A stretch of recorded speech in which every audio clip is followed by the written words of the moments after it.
Assalamu alaikum, and welcome to the Curtain Raiser episode of the CEO Lounge.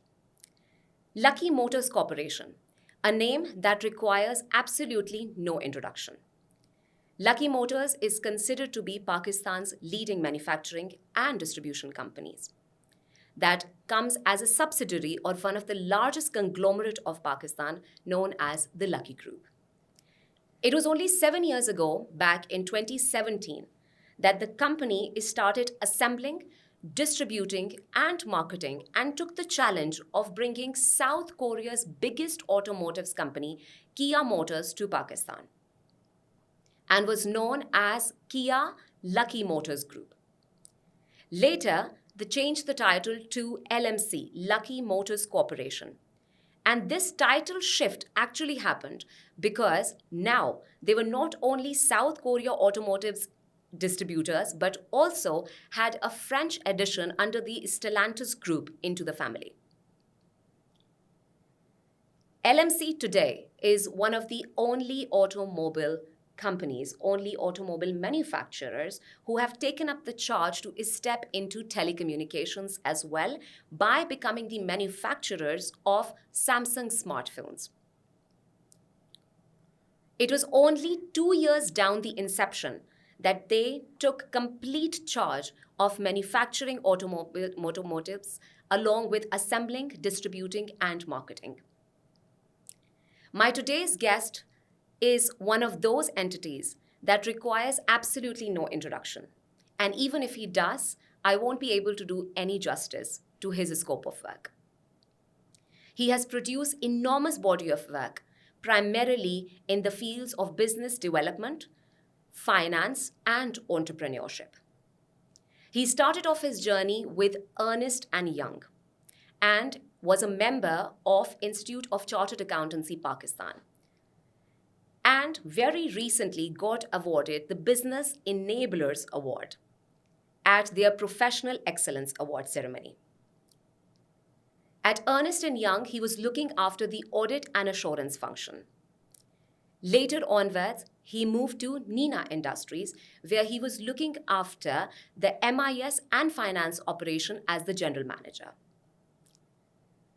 It was right after Nina Industries Limited that he stepped into the world of automotives and started off with Japanese biggest automobile company, Toyota Pakistan, that falls as a subsidiary of Indus Motors. Over here, he was working as the company secretary and also the chief finance officer. His primary job role over here encapsulated negotiating on a lot of distributorship agreements, on technical assistant agreements, on CKD pricing, and most importantly, negotiating with Toyota Motors Corporation Japan on their loyalty and technical assistant affairs. Right after leaving Toyota, he stepped into the world of the Lucky Group. And with Lucky Cement, he started off his journey being the Chief Strategy, Finance and Investment Officer, along with being an Executive Director. His scope of work involves costing, accounting, looking after the treasury, but most importantly, further invaded into the legal affairs, the costing affairs, the secretariat affairs, and also policy-making affairs of the company. With a progression of nearly over a decade with Lucky Motors Corporation, and with a body of work of 25 plus years of enriched and seasoned experience, producing continuous mastery again and again, it is my absolute pleasure to have the CEO of Lucky Motors Corporation, who is a prime entity into in their board of directors as well, Mohammad Faisal. Thank you. Thank you so much for having, being your presence I think it means a lot to us. So thank you for being here, sir. I'm humbled and honored. It has been an honor. Ever since we have had discussions with you, the primary intent of the CEO Lounge was to bring the entities from the market who have established their names. You are one of, if not the founding entities, but also one of those members who have risen this name to a next level. And we have seen the progression of Lucky Motors Corporation over the past. I think playing a very eminent role in the board of directors now today as the CEO. I think your body of work has been immense, and it has been beautiful to see the journey of nearly 10 plus 11, nearly 11 to 12 years ever since you have been associated. I will just take you through because it has been a diverse journey so far. You started off as, I believe, in the sphere of finance. You were looking after MIS. You were associated with one of the leading big four audit and corporation firms of the world that we know, Ernst & Young. Then you stepped into the world of textile with Nina Industries, and then finally into automotives. Has it been a conscious journey so far to step, and because obviously being a professional, I know that switching industries is never easy because you have to, just be very, very prepped with a lot of, solid metal in order to face all those challenges that come your way. Has your academics, because obviously the body of audience is going to be primarily our students, has your academics been, in a way, one way or the other, got sync and supported what you did? And was it a conscious move to jump from an industry into a fresh domain? Or was it something that coincidentally happened your way and became your destiny? Thanks for the question. I will give you a bit of background what I started like in the beginning and what I am today, how I got transformed into. It's a journey, and I will start from the beginning. So I did my matriculation in the year 1990, and fortunately I topped in Karachi. So I secured first position in 1990 in Karachi. And that was the time when I gained confidence. At that time, one of my mentors, he encouraged me to do chartered accountancy because of my acumen and my, I was good with numbers. Right. So he thought I will excel in chartered accountancy. I'll ace it. I was not that confident about myself that he was about myself. And I did my Bachelor's of Commerce from Government College of Commerce and Economics in 1994. And that was the path that I wanted to pursue. That was chartered accountancy. A lot of people in my family did not encourage me to do chartered accountancy. And there were two reasons. One was the pass percentage was very low, as low as 1 to 2%. So if 100 people appear in the exams, 1 or 2 people will pass the exam. And the second thing was that they were concerned about the difficulty that it will have a negative impact on my self-confidence. If I don't pass the exam, it will have an adverse impact on my self-confidence. Right. So they were skeptical about my decision to pursue chartered accountancy. I took on CA as a challenge because I was told it's difficult to do. And it was my part of my personality that anything which is considered to be difficult, I like that. People who tend to say, not my cup of tea, I will say, probably I will try this. And this is how I challenged myself. So that was, I would say, right from the beginning, part of my personality that I will do something which is not easy, which people tend to stay away from, and where the chances of failure are much higher than chances of success. And fortunately, I would say over a period of 4 years of my articles, I passed my exam. Right. And I stayed further with the firm for 4 more years. Because at that time, I had to decide between the two, whether I should continue to remain in the profession and become a partner, or I make a move towards industry. Right. I was not very certain about what is going to be my path at that point in time. Initially, I thought I should become a partner. But what I realized later was, look, reviewing somebody else's work is not something I would like to do for the rest of my life. Because in audit is generally what people do, the organizations do. You just go and review and give your opinion about something, whether it was right or wrong. And it represents the true affairs of the financial statement. That's right. Like the financial statements reflect the true affairs of the company. The company. It's only giving your opinion. based upon the work conducted by somebody else. So you're not part of the real life transactions. You're not taking any decisions. You're just giving an opinion. So I thought, look, I can't live my life like this. So I wanted to take a chance. And I thought I should now make a move towards industry where this real life work happens. But I would say it was a risky move. First, moving from profession to industry, I was very comfortable in profession. So was making myself uncomfortable as a first step. Right. Making a move towards industry. Second thing was making a move into a textile sector. Yes. And textile sector at that point in time when I was like planning to take a decision, the reputation of textile sector in Pakistan was if you become part of a textile sector and there's on your resume the experience of that sector, you will no longer be an MNC material. This is what the impression in the That's market impression. was. Certainly. And when I resigned from the firm and was like, and everybody knew that I'm going to join a textile company, a lot of people invited me and discussed with me, why did you make this decision? And almost everyone disagreed.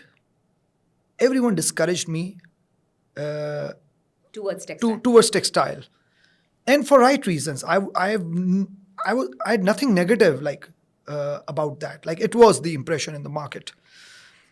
But I thought, look, if I join a company, a textile company, because it was a risky move, and sector itself was not considered to be the best sector for me to be part of.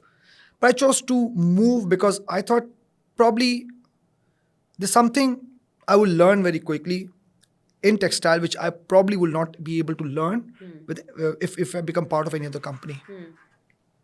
So I made a move. I joined a textile company, and today, if you ask me, I will say it was one of the best decisions of my life. Really? And the reasons behind that was because I was reporting into the entrepreneur at that point in time. So it was my first industry experience, working directly with the CEO, who's not only the CEO, but also the entrepreneur and the major shareholder of the company. Right.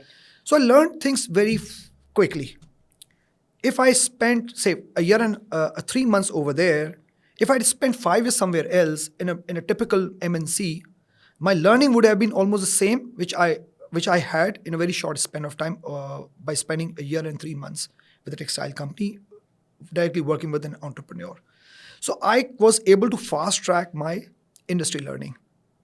And this was how many years, sir? It's a year and 3 months only. Oh. In year and 3 months, I was able to not only do finance and MIS, but I was also able to do the costing, financial reporting, which was initially not part of my portfolio. Right. But because I got an opportunity, because I wanted to explore a lot of things, and I was showing interest that I can do more. My capacity was more than what people could expect. So would it be wrong to say that Nina Industries actually came your way, or you approached Nina, or was it because obviously back then, if I look at myself over here, there's certain areas where money becomes primary. Understood. And your designation and the pedestal which you actually have to, just hold on to becomes the primary thing. Because a lot of people, I know a lot of students also, a lot of professionals, young professionals who are just stepping into the industry, if they're coming from affluent backgrounds and families, at times the designation and the position plays a very important role. So was it this general manager charm and coming from obviously with a massive, sort of scope of work which you have learned in Ernst & Young, bringing all of those expertise together into this particular role? Was it the role that was enticing, or was it something else that made you select Nina Industries? Because it was going nowhere near your caliber. Correct. Or general acumen, or Correct. maybe you were not a personality that was most suited in that industry. So what actually became the reason? Was it the position to start off with? So the first thing was I wanted to have industry experience. So I didn't want to wait for, say, MNC giving me an opportunity. Okay. So first thing was I wanted to have industry experience. Second thing is, look, when you are part of profession and you move towards industry, is an entirely new ball game. It's a totally different ball game. Even if I had experience of 8 years, 4 years of articles, 4 years of post-qualification, 8 years of experience with EY, one of the big 4 accounting firms in the world, if I join industry, is a brand new experience right from the beginning. We have never done those things, as I said, reviewing somebody else's work, Right. as opposed to doing things by your own By your own hands. self, yes. It's totally different thing. Second thing, your neck is on the line. In the profession, you review the work of somebody else and give your opinion.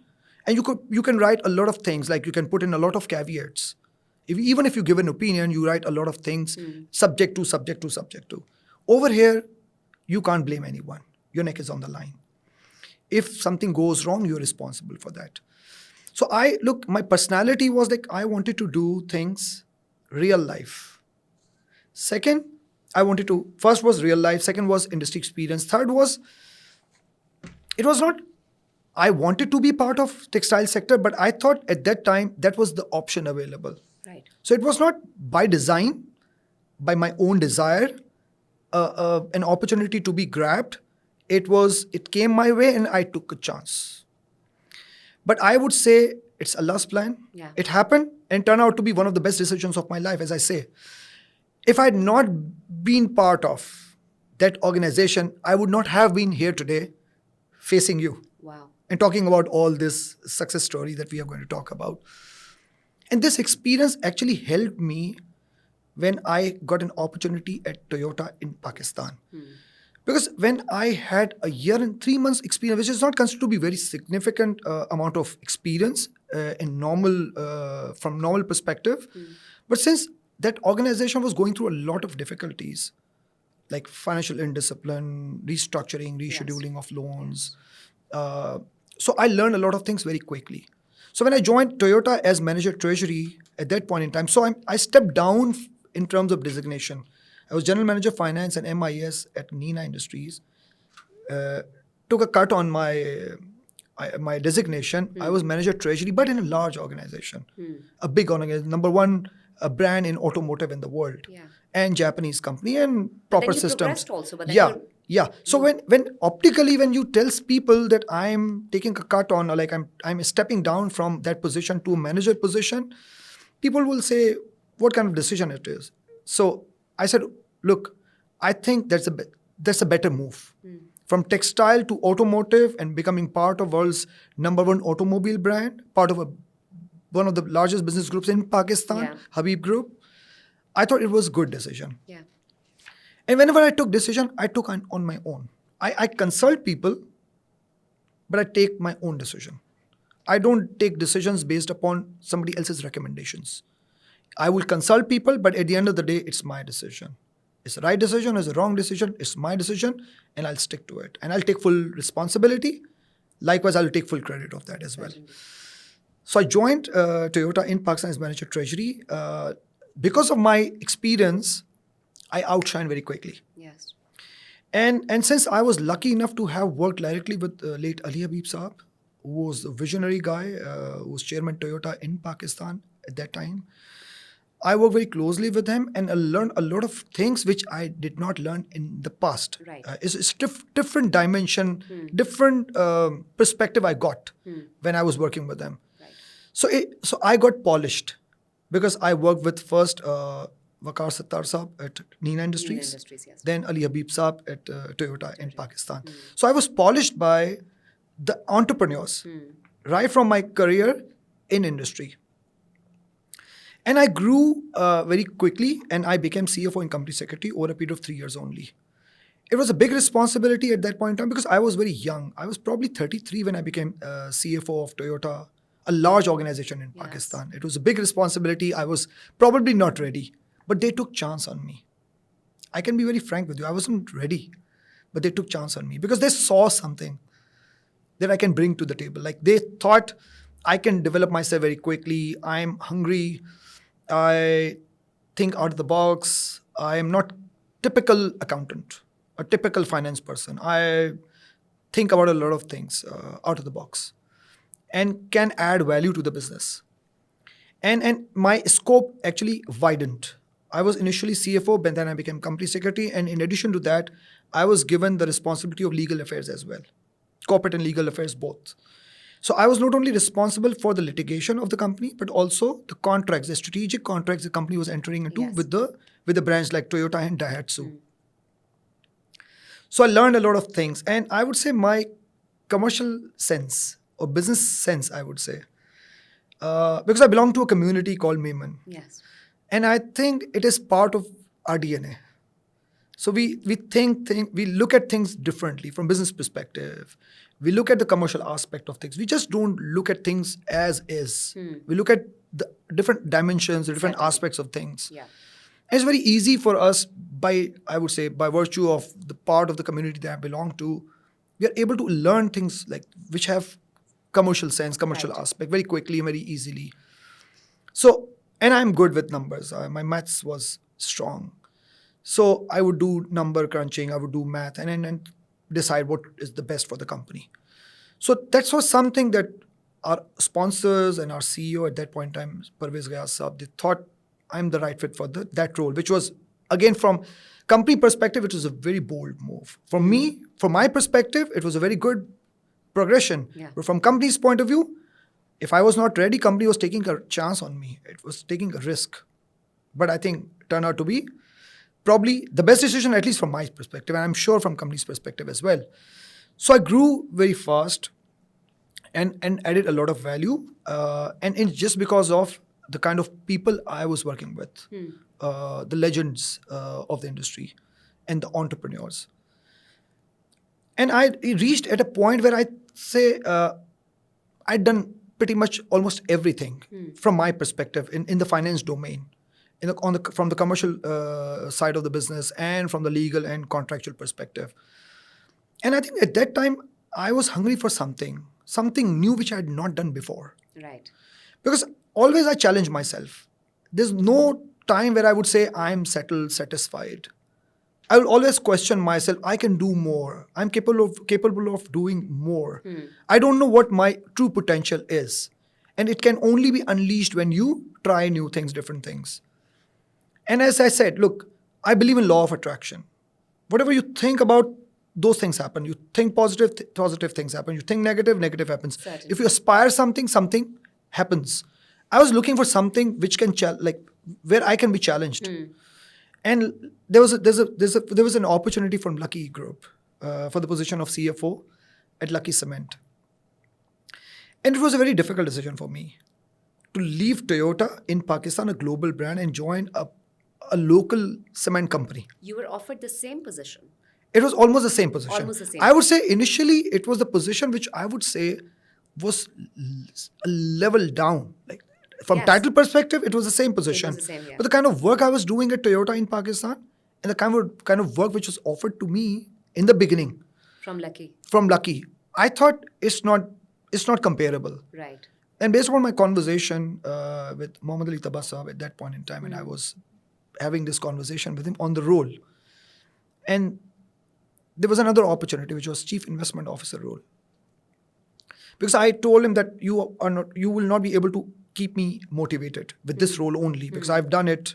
Yes. And in finance in a cement company, finance in an automotive company, finance remains almost the same. Yes. But I'm doing a lot of other stuff, which if you just offer me CFO role, I'll not be excited. Yeah. So why should I make a move? And then he offered another role in conjunction with the CFO role. Yeah. There was Chief Investment Officer role.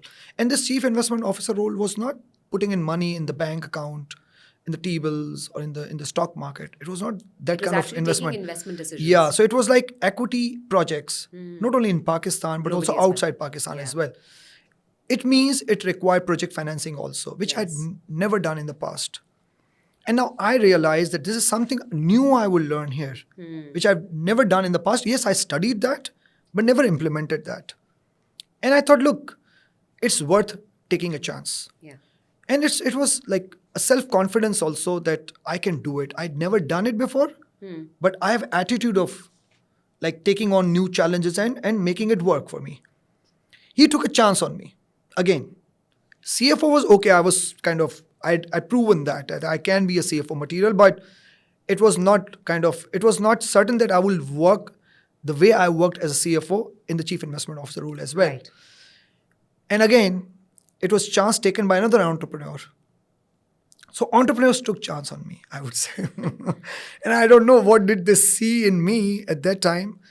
But I think they saw something that the kind of spark, I would say, that he can do this. So basically, this element of business development Yes. came through this edition Correct. of you being, taking charge of investments at Correct, Lucky. correct. And luckily, look, my entry at Lucky Cement was also at an appropriate time. That was the time, just 2 months ago, they had acquired, Lucky Cement had acquired, or Lucky Group had acquired ICI in Pakistan, a multinational company, a Yes. company which in Pakistan, every graduate would have liked to be part Be a of. part of, exactly. And Lucky, at that time, Lucky Cement was planning to expand outside Pakistan in terms of cement in DRC, cement in Iraq. Right. Those are the projects which were being discussed in the group, and there were investment decisions which were conceptually made, but there was execution part to be Right. done. Right. And that was the time when I entered the company, and we did two transactions. One was Iraq cement plant in Basra, and the other one was a cement plant in DRC. Right. So Iraq plant was more of equity-backed project, but DRC was a project finance, a combination of both. It's equity as well as debt. And this debt was not in rupee terms, it was in dollar terms. And in dollar terms, you're going to deal with multilaterals like IFC, African Development Bank. Yes. So likes of those MLAs, I'd never done in the past. I'd not studied the common law agreements. I'd no exposure of dealing with multilaterals in the past. But the attitude that I will learn, I will understand, and I will deliver it. So learn things. Dealing with multilaterals is totally different from the dealings with the local Pakistani bank. If you look at the conditions, the terms of the contracts, they're totally different. Different, yeah. And you're putting up a project outside Pakistan. It's not your area of comfort. It's outside Pakistan. In DRC, it's a difficult market. There's a JV agreement between us and our Congolese partner, and then managing the relationship with the partner, then setting up a plant over there, and also ensuring financing available. And the significant task which was given to all of us as a team was we should have a first mover advantage. Because there was another cement plant going to be set up almost during our timing. During the yeah. tenure, yes. So our task was as a team to deliver the project before them.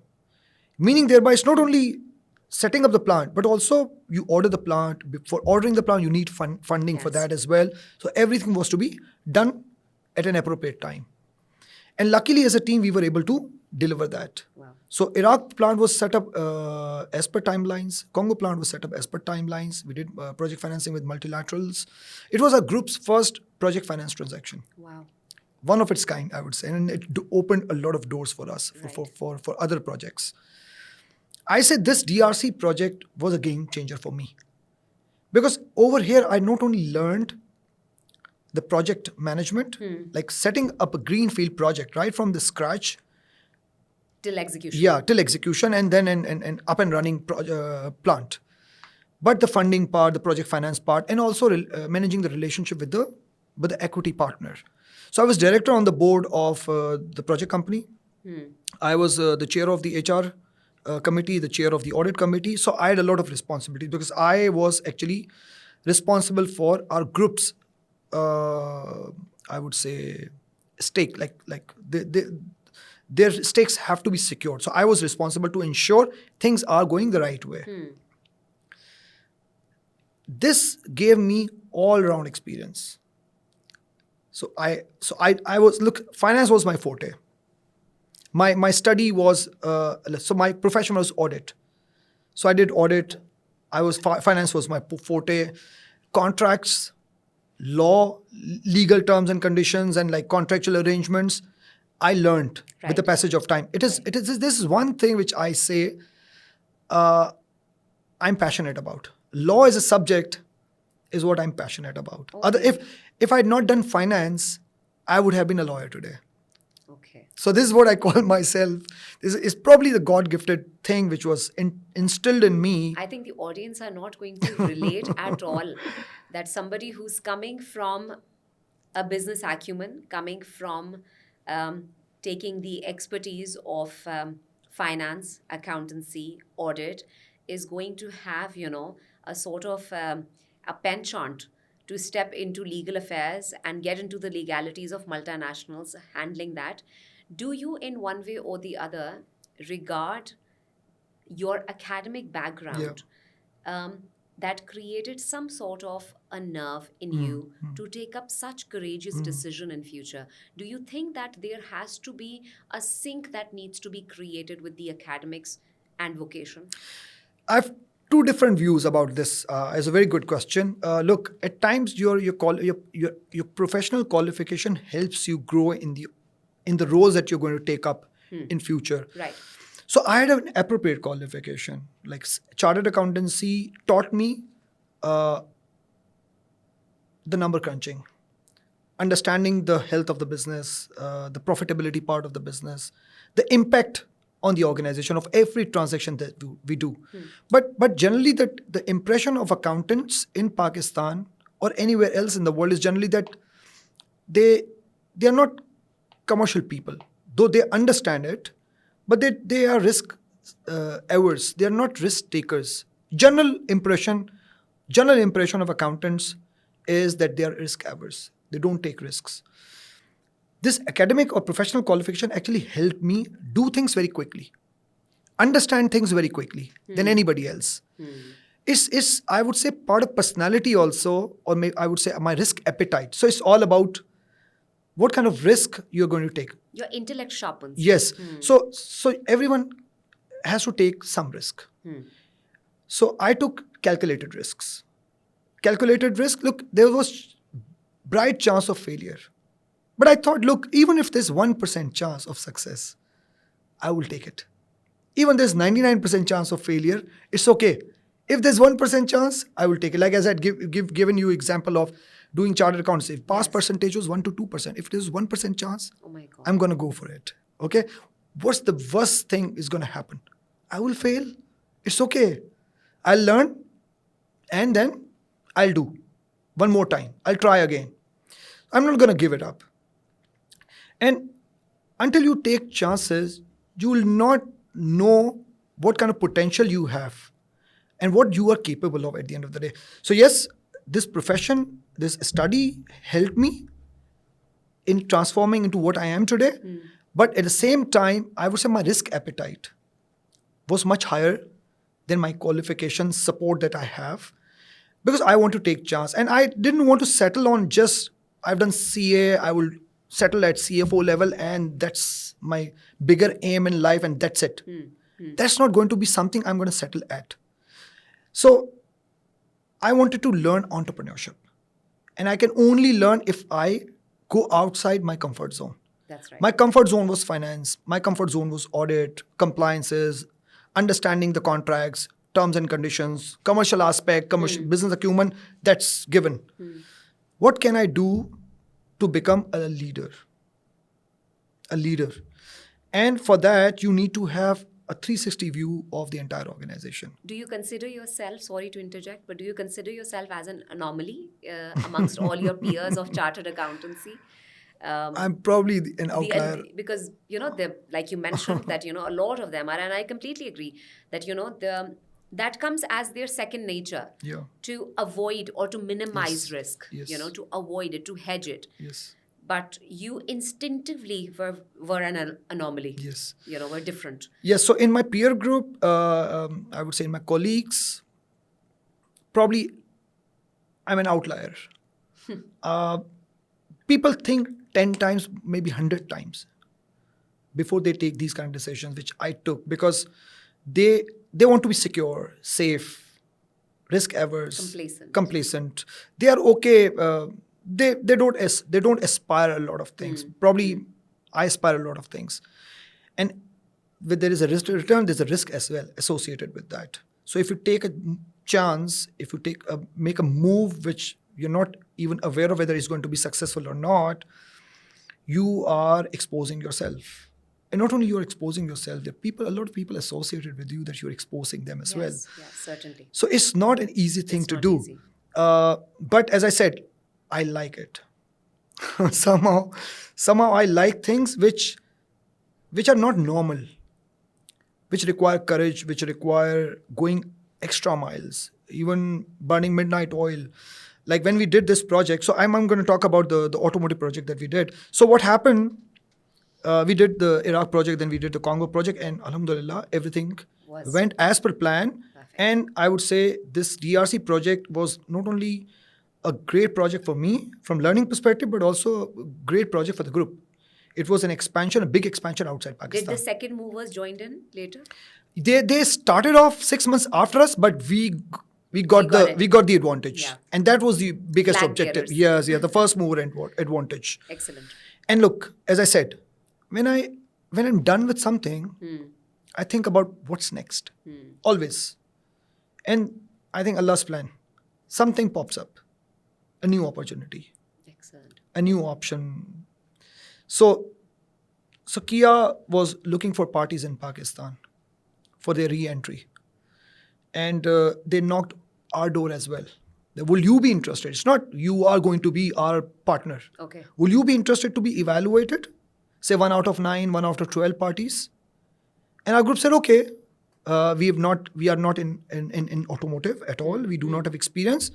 Okay, we can be part of the evaluation process. And since I had some automotive background, I was not a technical person, I had some automotive background, especially the commercial side. So I was given this task to start the dialogue with them. So we were 1 out of 9 parties they were evaluating in Pakistan for them to be selecting 1 out of 9 Right. to be their partner for Pakistan. And it took them 6 months to evaluate all the parties, and finally they chose us. Amongst all of us, all of them, we were the preferred partner. Okay. And when we were selected as a preferred partner, it was a decision whether we should pursue it or not. And a group took a leap of faith. They thought that they are not in automotive. There's one sector they think they should be part of. Should be part of their portfolio. And let's pursue it. And I was given a choice because they realized that I have a passion for automotive because I worked for Toyota for 8.5 years. Then I joined cement company 4 years at that point in time. And they realized that probably I have an aspiration to be part of this project. So since I started this project like right from the beginning in terms of like pitching for the project, and since we were chosen, so they gave me this choice. Would you like to be where you are today, or you want to make a move to this new project? And I didn't think even twice. I said I would want to make a move. Though I was very comfortable where I was in terms of position, in terms of portfolio, in terms of empowerment, in terms of compensation, everything. But getting associated with a South Korean giant is another opportunity. Now the challenge was doing things from my own hands, from ground zero. Excellent. That was something, and it will give me an entrepreneurship experience, which I did not have. So I had bits and pieces like I had done a lot of things, but in pieces. Starting something from the beginning myself and finishing it, I'd never done it. End to end, one particular thing. Yes, in Iraq project, Congo project, I was part of the team. I was I would say I was a key player, but I was not The only one. only one. So over here, it was like a mastermind, like conceiving a project, entering into a contract with Kia, buying a property where we are going to set up the plant, identifying the equipment suppliers, entering into contracts with them, setting up a plant, selecting products in Kia portfolio which are going to be launched in Pakistan market. What are the price points? What are the specifications of the products? What is going to be the launch strategy? The team behind, hiring a team. Setting up a network of Kia dealerships across Pakistan. Right. Everything. Everything. And that too, in a very short span of time. It's not, I've got 5 years to do this. Yeah. I've got only a year and a half or 2 years to do this. Okay. It's a tough. So it's a tough timeline. ask, yes. But since the group was strong, they gave us full empowerment to do whatever we think is appropriate for the organization. The key ask again here was first mover advantage.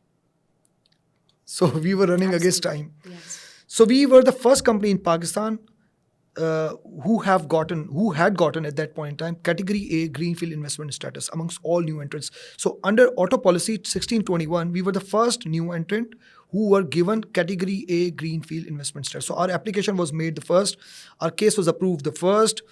We moved fast. We were the largest capacity amongst all the new entrants in Pakistan. We are the largest capacity and the most expensive plant. It's a $250 million Wow. project, equity backed. Oh my Not God. a single rupee of debt on the balance sheet of the company. Excellent. So a group taking this kind of call for a project, the team is empowered enough.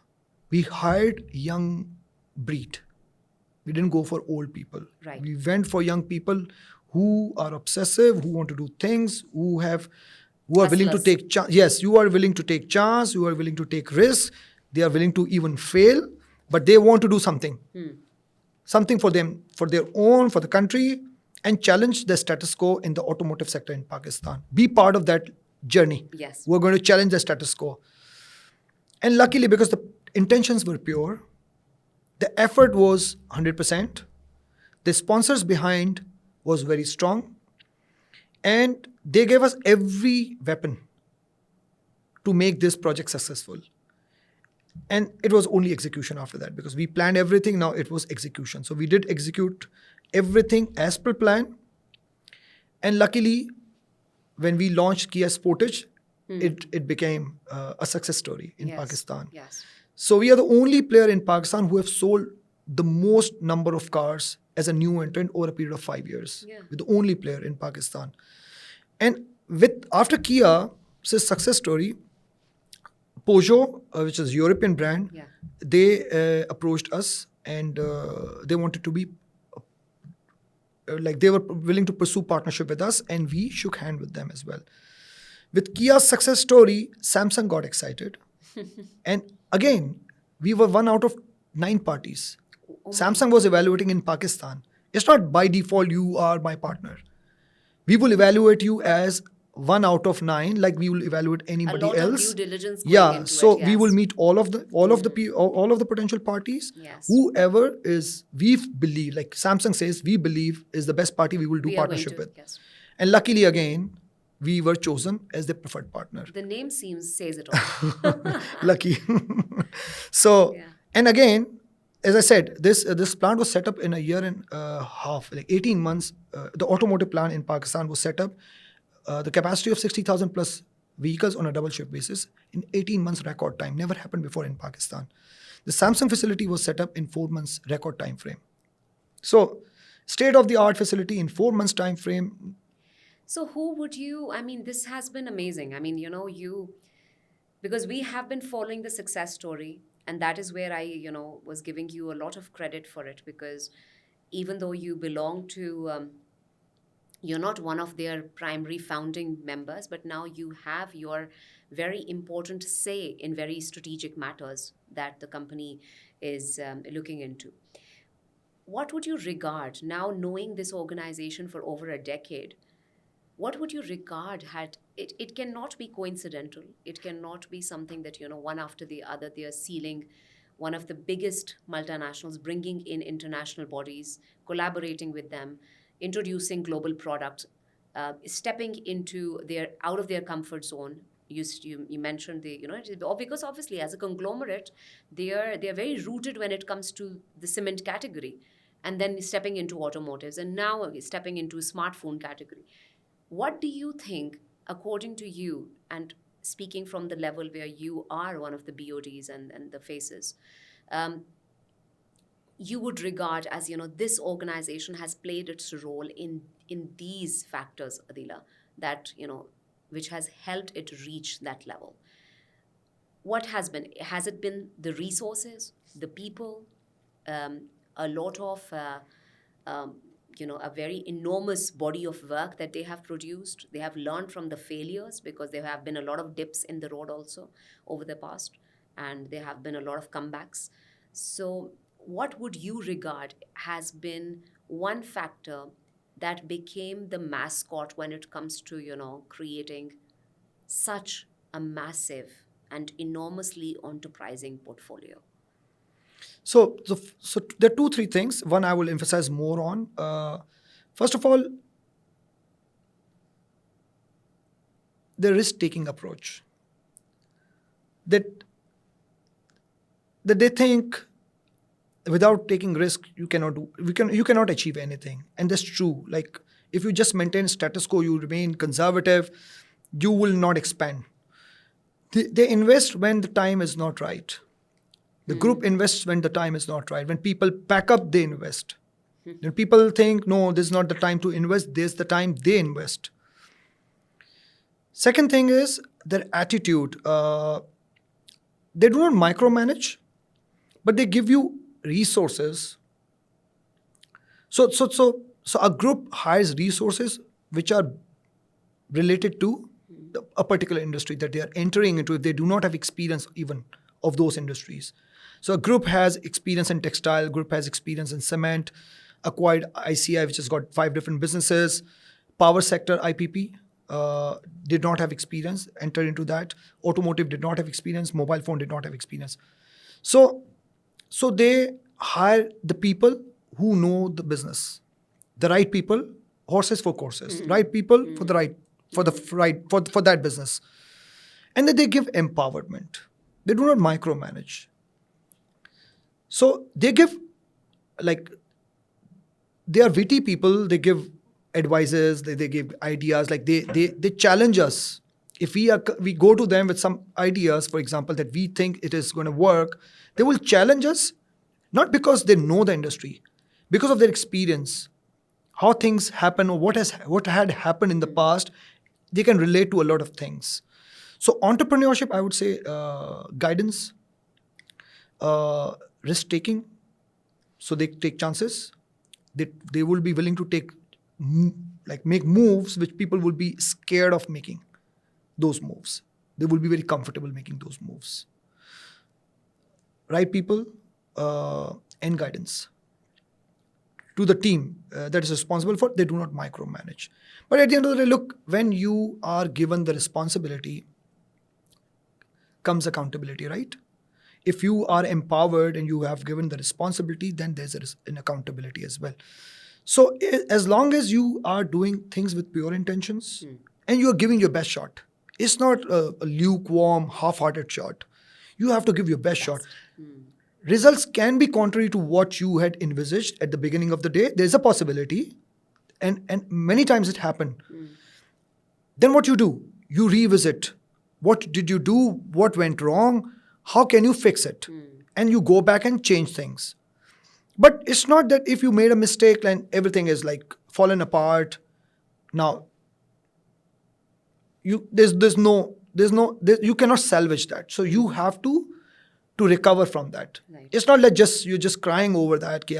We made a mistake and we made a huge loss and what should we do? Just recover from that. Yeah.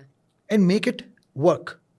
So make better mistakes. Yes. So look, they're willing to take chance on people. They have tolerance for mistakes as long as the intentions are pure. Yeah. And you've given your best shot. Results can be something that you did not expect. But look, with these 2 things I've seen in my life, 99.9%, the result will be exactly what you expected. If your intentions are pure and you've given your best shot, 99.9% chances you'll get the result what you expected. There's a possibility that there will be certain decisions that you took, the results will not be what you expected. Yeah. But you have to learn very quickly, understand, and make corrections and move on. So don't sit on things. Like this is what in our group is. Yes. Don't delay things. Don't sit on things. Just move on. Because if you delay decisions, you're inviting failure. You're inviting trouble. So you have to make a move. Then I would say, look, luckily they've got good people. I was coming to that. Yeah, because I've seen in the group, they're blessed to have good people by their side. Because they are good. This is what happens. If you are good, your intentions are pure, you will get good people with Allah's blessings. So define good for us. Exactly. Define good. What do you mean by good? Define good. When you say that you had good mentors. Okay. Just elaborate. Okay. So I will say, look, people who are selfless, people who are selfless, who do not have their own hidden agenda. It's so. Say for example, if I want to do something, or I want to propose something that we should do this. If I have a hidden agenda for me, it's because it benefits me. Yeah. So I should pitch it, and if they accept it, it's going to be good for me. You have to be sincere to them. Look, if you are working for someone, you are an amanatdar. You are duty bound. So as if it's your money on the line, what will you do? So generally what I think, when you're taking a decision about anything, think as if your money is on the line. Will you take this decision? If your call from inside is no, I will not, don't do it then. Because his sponsor's money is your money at the end of the day. Yeah. Because he is trusted you for his money. Yes. And if he is not micromanaging, it's because he has faith in you. So the good people are those who are amanatdar. If there's an empath. yes. So if they are giving you, say they have empowered you, they've allowed you to take decisions, it means they have faith. So we are duty bound to make justice, to do justice. Integrity. So what my approach is, whenever I take any decision, I think, if my money was on the line, would I have taken this decision or not? If my call from inside is no, I will not do that. If the call from inside is yes, I will do it, then I will take that decision. And what has happened, whenever I've taken this call, 99.9%, after taking the decision, I consulted our chairman. I've taken this call. He said, okay, correct, move. But people with a lot of malice inside them will also say that, let's go for it. Yes. Now, look, it's so your credibility, it doesn't come like this. Yeah. So say, for example, your proven track record. Yes, that will Your show. market feedback. It's not only you join an organization Your or a people group, they will start speaks trusting you volume. day one. They seek your feedback Certainly. from the market, and they keep watching you. Look, at our level, we are watched. We are being watched every moment. All our actions. Under radar. Yes, there are radar screens. We are being watched. Like we are being watched by Allah. Of course. Yes, we have faith. Yes, absolutely. The entrepreneurs will keep watching you. Your decisions, your process of making decisions. Are you carrying emotions or is a rational thinking or something else? Or your own intention or malified intent or your own purpose or hidden agenda? Yes. It cannot be seen probably at that time, but it can be confirmed subsequently. Yes. So all the results that you get will Eventually surface. You reflect back and it will be proven what was behind that. It was pure intention, it was your own hidden agenda, or it was a decision in haste or driven by emotions, or it was a rational thinking. A lot of decisions we take during circumstances, they're justified. But only time will tell that the results confirm those things or not. There's a possibility that the results, if we take a decision at a certain point in time, but when we implemented it, the times changed. Now, you can justify and one can confirm and one can also accept, okay, this decision was taken when the circumstance was this. So there's a possibility. Okay, everything was okay, your intention was pure, the decision was appropriate, based upon the circumstances. But by the time you implemented it, it was not valid. Then you have to change it. But look, if you are, like your integrity is clear, like you, so there's no doubt on the credibility of a person. Like his decision-making process is right, his intentions are pure, he puts in his 100%, then there's a chance there's a failure and it will be accepted. But if intention is not pure, your effort is not 100%, and you are driven by certain other things, then there's no room for tolerance. And there shouldn't be. Shouldn't be, never be. Because that's what this is the credibility that you establish of your own self. You're either credible or not credible. There cannot be anything in between. Either person has an integrity or he doesn't have it. Even small actions of someone will prove that he's credible or not. Yes. It's not necessarily that you do big things and you Yeah. establish your credibility. Smallest of things can establish that whether you're Certainly. credible or not. Certainly.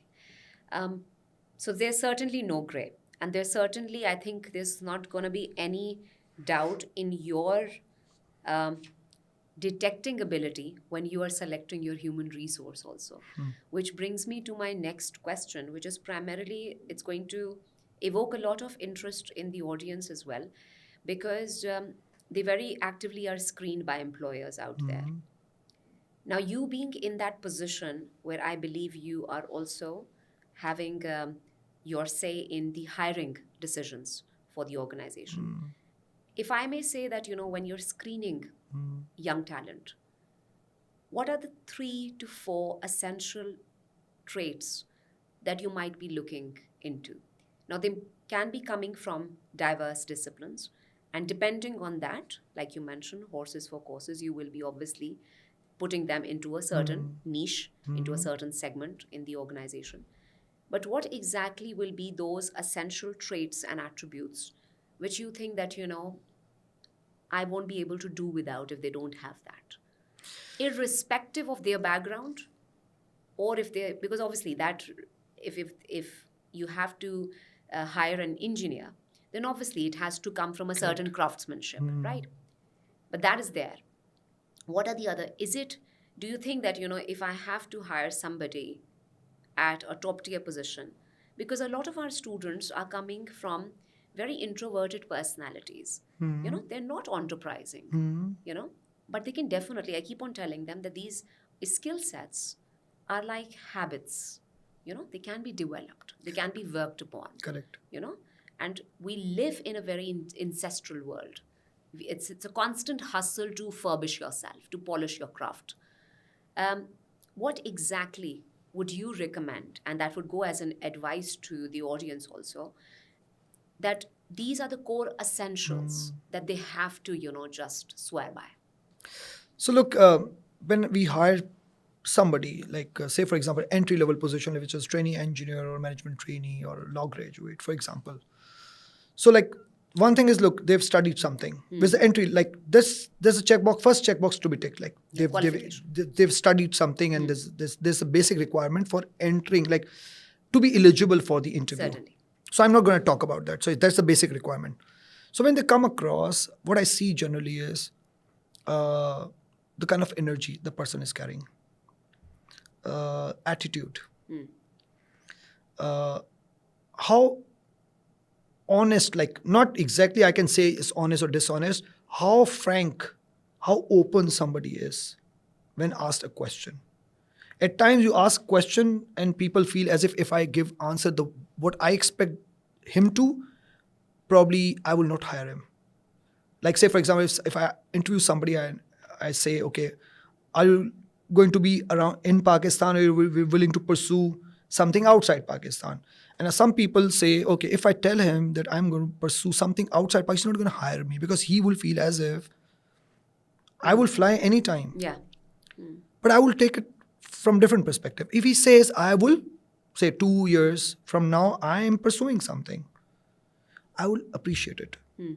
He's honest, straightforward. Okay, it's my decision whether I hire him or not.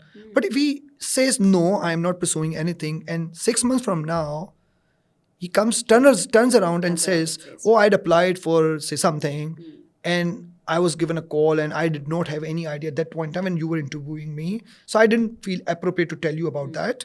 But now it has come up, and I am now pursuing it. Or say, for example, we are located at Port Qasim, and somebody says, okay, commute is not an issue. Everything is okay, because he wants to be hired. Yeah. And 1 month after that, he starts complaining about, oh, it's far away from my home. I can't. My mom is not happy. My dad is not happy. They're concerned. So probably they were not honest enough. Exactly. So look, at the end of the day, you leave an impression. Now you leave an impression. The first time is better than you leave an impression when you later. So if somebody tells me the truth, is always better. If I want to hire that person, I will hire him for 1 year only. Not an issue. Because I know that person is going to add value during 1 year. Because I want that person. I know he's honest enough. He's going to leave me. But I want to extract the maximum of his abilities during that 1 year. So I will always appreciate if people are upfront, frank, they speak their mind, they speak their heart, and their attitude, the positive energy, it matters. And look, their interest in other things as well. It's not only padhai, that you studied something and you want to pursue another degree or What's another building your degree. personality? Yeah, Yeah. what do you do other than what Yeah. you have done so far? Who are you?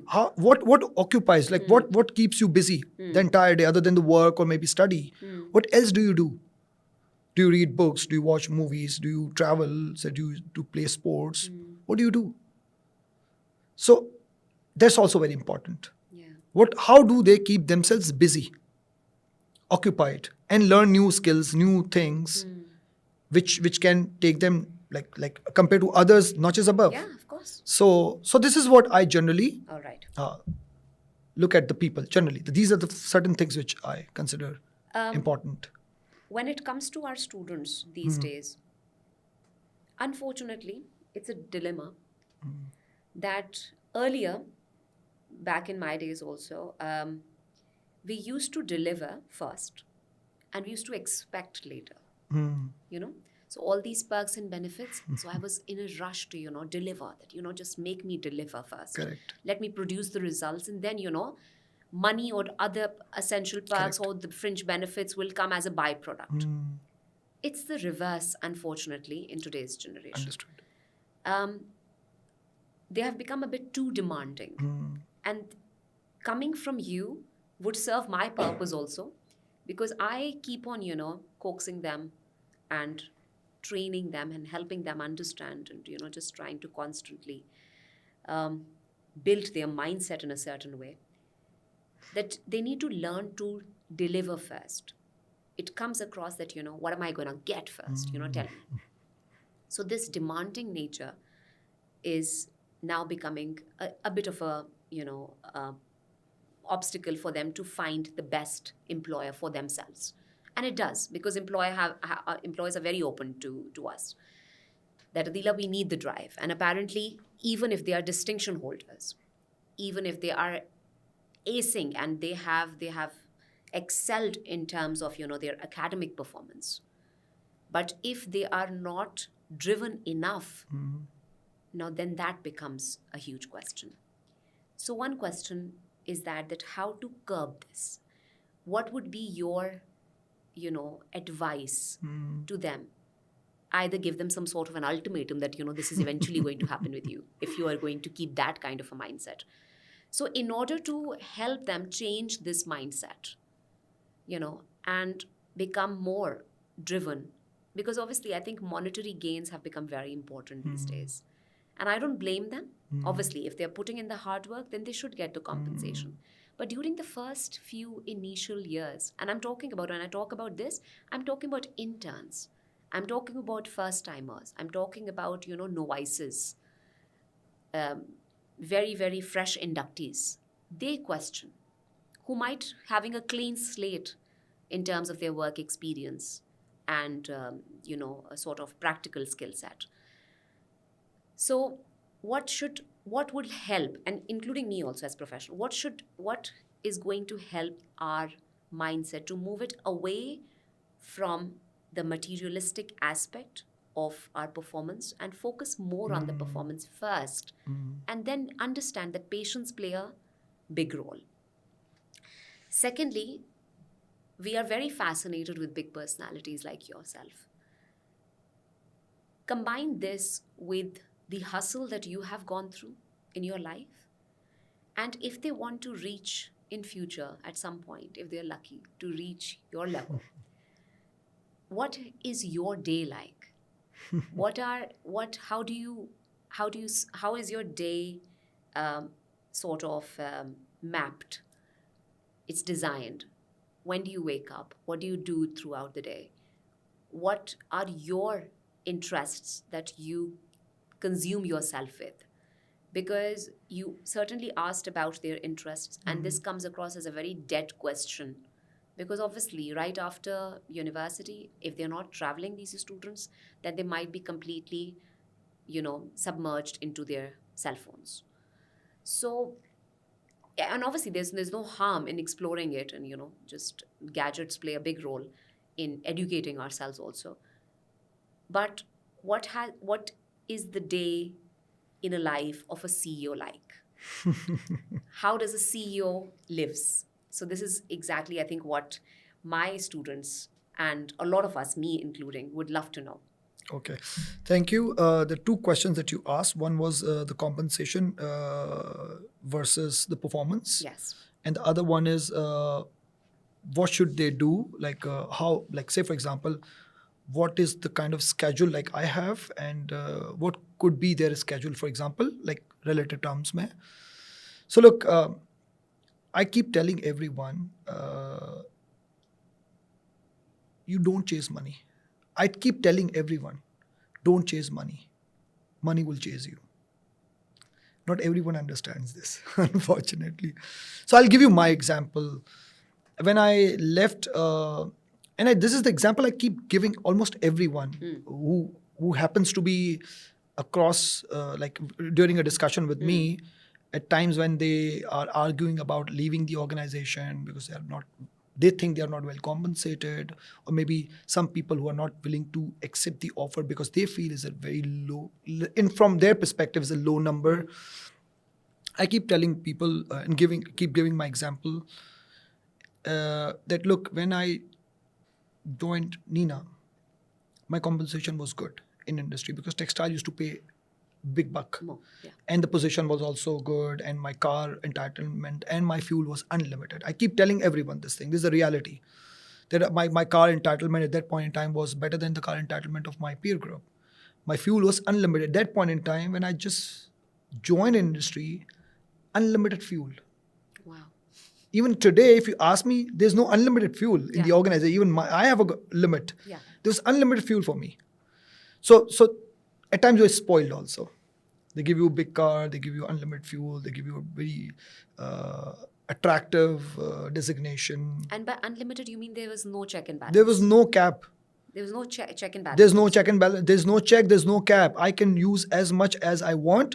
But yes, I know I will not misuse it. Yeah, you're not going to But exploit no that. one is going to check how much fuel did I consume, how many liters of fuel I consumed. That's a benefit rare. It's a rare match. Yes. So I keep giving this example that a better car, unlimited fuel, well compensated, nice, fancy title. And I was also doing a nice work, obviously, because I learned a lot.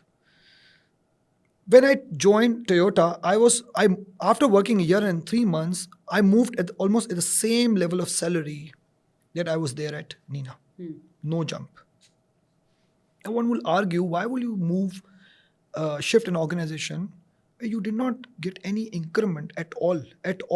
Oh. It was no increment It as was such. just a match. Same number. This is the number. Look, now I had a decision to make. Should I be worried about money at this point in time, or should I be thinking about my career in future? This organization will give me future career. Okay, so trade-off. Okay, I'm aspiring for future, for career and everything. Okay, money will come later. It's okay. It's a consequence. So money is a consequence. You reach a level, money will follow. What happens generally in our culture and environment is people chase money. They don't pay attention to if they deliver better, they will level up. When they level up, this is a consequence. Right. Money is a consequence. So I kept focusing on my performance. Performance. When you perform, you outshine. And then people try and promote you because you have delivered the results. They promote you, then you are in the next league. In the next league, the compensation is higher than what you used to have. Yeah. It will come automatically.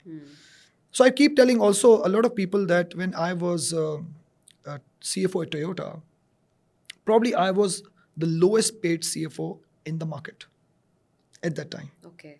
And this is what I tell people. And people used to tell me, you're a CFO of this large organization, but your compensation is much lower than the CFOs of other organizations, not even comparable organizations.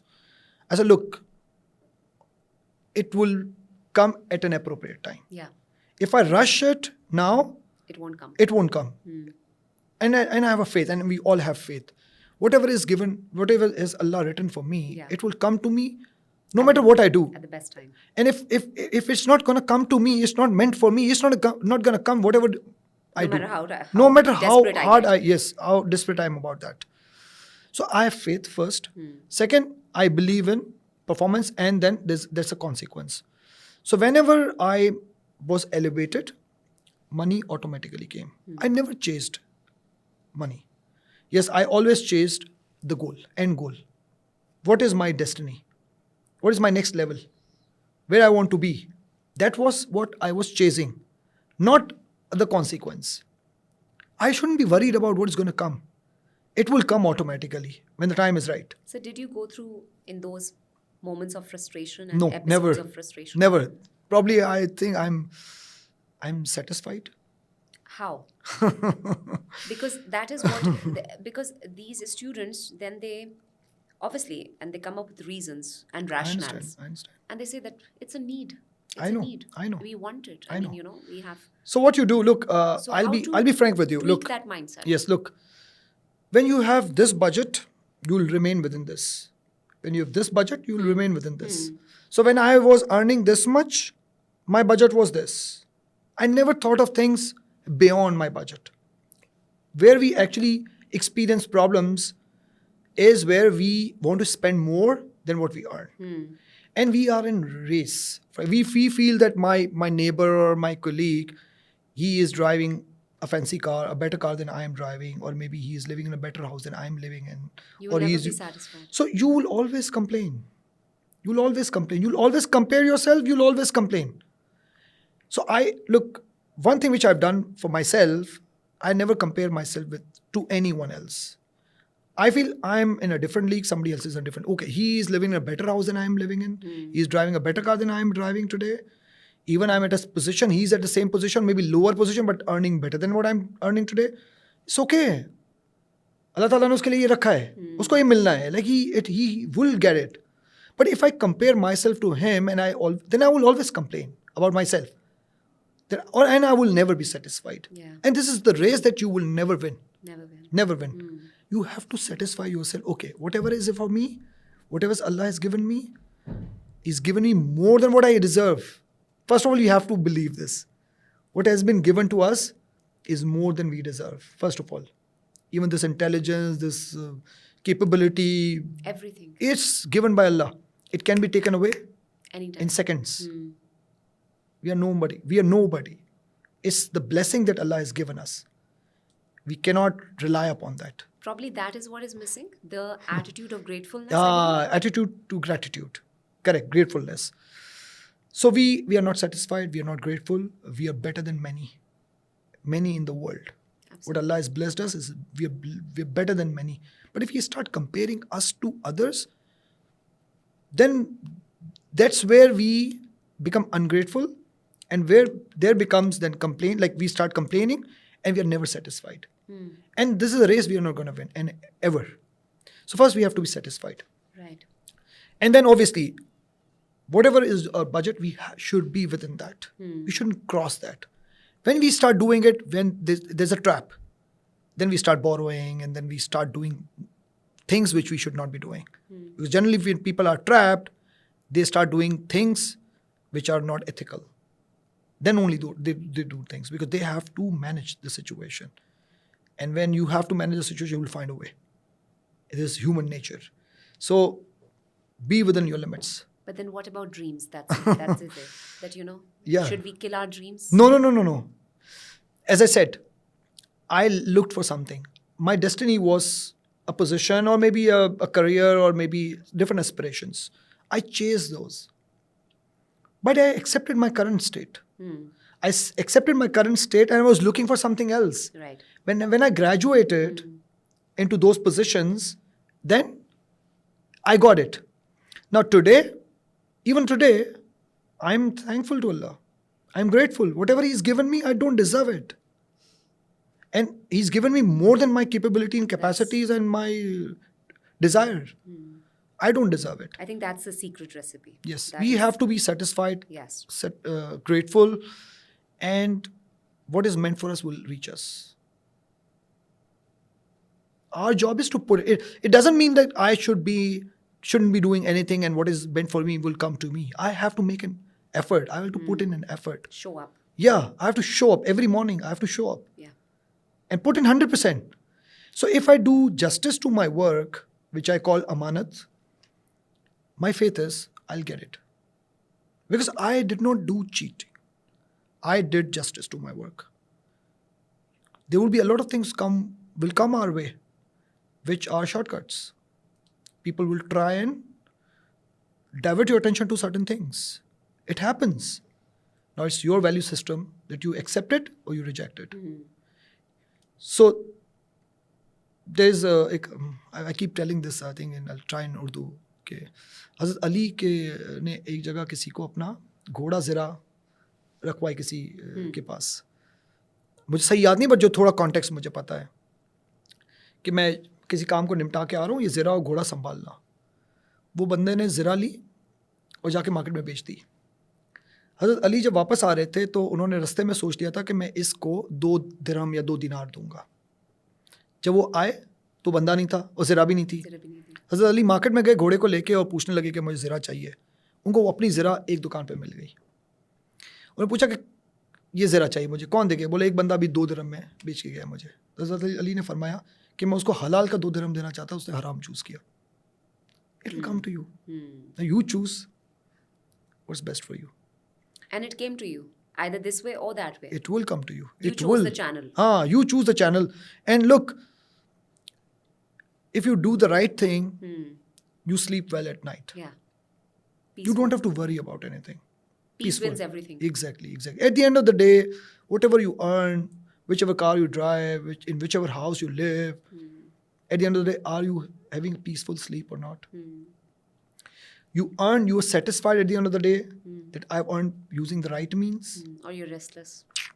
Because look, inside out you know exactly what has happened. Yeah. No matter who knows or not, whoever knows or not, you know.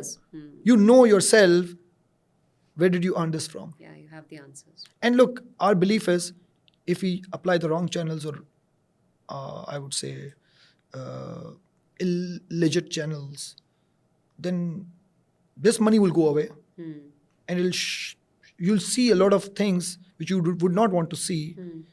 They will not materialize. Yeah, exactly. So my faith is, look, keep performing. Chase your dreams.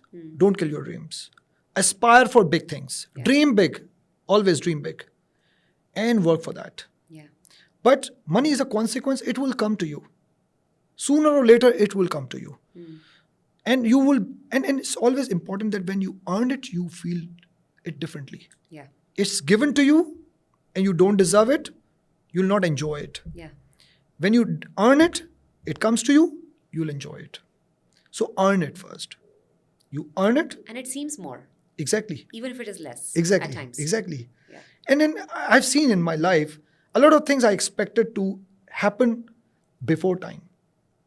I aspired a lot of things. Yes, time mein honi hai. Why it did not happen? But look, it's not that I will rush that. I'll chase that. Yeah. I'll keep knocking the doors also. I want this. It's not complain. I want this. I've earned it. I deserve it. No, you need to do more. Okay, I will do more. I will accept it. But my conclusion today is, certain things, if were given to me before, I would not have been able to handle those. So when things come to you at the right time, you are able to handle them. Responsibility is a big thing. If it's given to you and you're not ready, you'll fail. So you'll get a lot of answers in the hindsight only. So at the end of the day, today, look, if you ask me, I also wanted a lot of things to happen very quickly in my career. But certain things did not happen. But I accepted those. It's not it's important you accept it. Yeah. It's not happening because there is a master plan. Yeah, certainly. You're putting in your effort, you're doing everything, you feel you're ready. You feel you've earned it, but you're not getting it. But you have to be patient also. Right. You cannot be impatient. It will come to you if it's meant for you. But doesn't mean you leave everything aside. You say, okay, I don't want to work because you did not give it to me. I'm not going to work now. No. Do not surrender. No, don't surrender. You keep doing it. You keep doing it. Show this to the person who thinks you deserve it or not, Right. that you are making an effort for that. And the other question, look, there are a lot of things I do religiously, like ritual. It's my ritual. Like when I wake up in the morning, I'll try and say prayer. Right. Then obviously office. Office mein I have a schedule, like I have back-to-back meetings. I also keep some free time for myself. But at times it's very difficult to keep free time. So what I do is when I come back home, I go for gym. Come back, namaz, khana, and then uske baad I will give myself 1.5 घंटा to go over my emails or WhatsApp messages and everything. So my habit is, one good thing which I will tell you about myself, I don't sleep until I've cleared all my emails and all my messages. Wow. I don't sleep. I cannot sleep. This is a night ritual. Okay. I cannot sleep. Even it's 4 o'clock in the morning.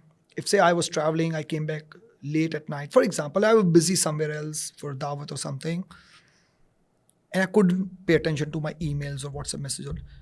I will not be able to sleep until I clear all of them. No matter what is the time, it's early morning or late night, whatever it is, I cannot sleep. This is how I've tuned myself. Yeah, of course. Okay, look, you don't carry your aaj ka kaam to the next day. Excellent. You complete it today, because tomorrow when you come, you will have new challenges, new assignments. If you have not cleared the previous one, you'll not be able to focus on the new one. So make sure, and also there are certain things which are in your inbox which you are not able to look at, and there could be a bomb in that. Yeah. Like for example, an emergency situation. Yes, certainly. So you should make sure that your turnaround time should be day end, you've cleared everything. Next day morning, with fresh fresh work, fresh emails, fresh assignments. You don't carry the old 2-3 din ke emails and messages. So what has changed? I mean, now, because from a public point of view, looking at yourself also now as a CEO, as opposed to not being a CEO earlier, have you made some very conscious changes in the life, in the lifestyle, or in the life that you live? Slight change, not major certain changes. conscious changes? Slight changes, because look, Because I need to know the cost of this particular position. I agree. So look, What is the cost that you pay? Yes. So I started paying cost from the beginning. So look, there are two different aspects. One is That's a good one. when you reach a level and you change yourself. So say for example, yesterday I was president Automotive. Today I became CEO of the company. This is a change. Yeah. It happens. Okay, it gets announced probably a month ago. You were the COO also. Yes. So COO, President Automotive, CEO. Yeah. So the positions, like the promotions are announced like a month and a half before, and then the reason behind that is so that you tune yourself to the new role. But it's not that day before when you were President Automotive and the next day you become CEO, you're a totally different person. No, it cannot Of course be. not, yeah. So when you aspire certain things, you have to change your habits accordingly.